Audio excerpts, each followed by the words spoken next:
What? We can't go without a song, man. We gotta think of something up. Smoking in the boys' room. Hey, I was smoking in the boys' room. Yeah. Anyway, this is for the March or May 26th fight between Lucian Bute and Carl Froch for Bute's IBF super middleweight title. And I'll break down both fighters, and then I'll give my prediction at the end. And we'll start with Lucian Bute, who's 30-0 with 24 knockouts. We know he's got that really good power. He's stepped up, fought the best fighter he's fought, and dominated him in Glenn Johnson. And the one thing you have to wonder about is, did he take his foot off the gas a little bit against Johnson? Because this is something that they're known friends. And they had over 90 rounds of sparring together and stuff back in like 2009 and stuff. So these guys, you know, it's kind of hard to beat up your friend. I knocked my best friend out when we were sparring. But you'll have that. Anyway, he absolutely outclassed Johnson and did it. And, you know, I said, and he's finally now fighting outside of Quebec.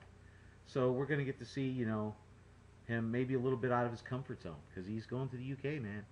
He's fighting Froch basically in his hometown, and it's about time, you know, Froch actually got a hometown fight. Anyway, he is in his prime. 6 of his last 7 fights have been by knockout. Did knock out Glenn Johnson, but then again, nobody's knocked Glenn Johnson out in like 24 years or something like that. It's crazy. You know, it's his 10th title defense. When you start looking at it and stuff, I mean, maybe Brian McGee and Brinkley and those guys aren't exactly what you would consider, you know, super worthy title opponents, but, you know, and I'm going to give the edge to Froch in this category. He has fought the superior opponents, but, I mean, he's still done it. I mean, but then you start looking at it, I mean, he's fast. Bute is fast. When I say good speed, I don't, he's faster than that. I mean, he is fast. He's got, you know, he's got the good power. He is fighting with an aggression, almost like a chip on his shoulder. He got left out of the Super 6, and now, you know, he's shown, you know, maybe he's making a statement now, and, you know, made a statement with Johnson, I thought, pretty convincingly, and now he'll be going to try and make a statement with Froch as well with that. He throws the combos. He works that body. He is increasing the amount of uppercuts he throws. He can get wild at times, so he does get touched a bit more than I would like to see.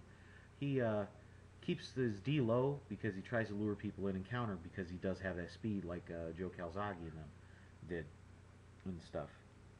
So you like the package, and you gotta like what you're seeing now. And then you go over to Carl Froch, who's 28-2-0 with 20 knockouts. He's 34, by the way. Oh, and Bute's a southpaw. Did I throw that one in there? No? Oh, okay, whatever. He struggles with boxers.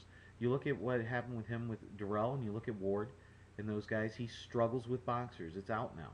I mean, you can't really deny that. He does have superior competition over Bute, but, you know, even though he's at his peak and he can be old school and all that stuff, you know, he's still, that struggle is there, and it's undeniable. He will take 2 to get 1 in at times, but he is evolving.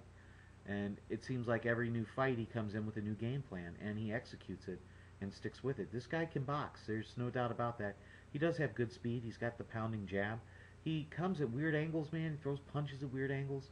He just uses it, and it's awkward, you know, and it's going to give anybody who fights him really trouble, but, you know, he's only okay with movement.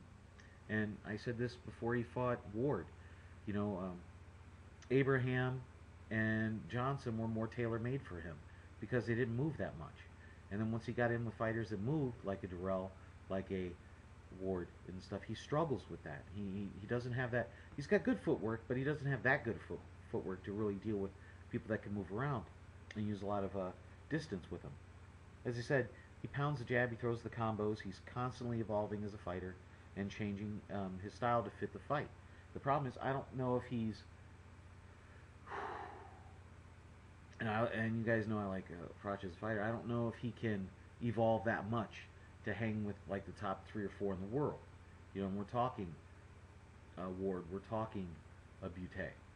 I think Bute is one that deserves to be thought in there, especially after the Glenn Johnson fight. That was just a crazy thing. So when you put both these guys together and you look at them, and I know I've slammed Bute in the past, Um, but when you look at them together and see their styles and compare them in the way one's strengths are compared to the other, and I think Bute's strengths help him more than Froch's strengths or his weakness. You know, Froch's weakness is against good boxers. Bute's a good boxer, so that's wherein it lies. And I think Bute takes a unanimous decision in this fight, even though it's in the UK. Weirder things have happened, though. You know, weirder things have happened.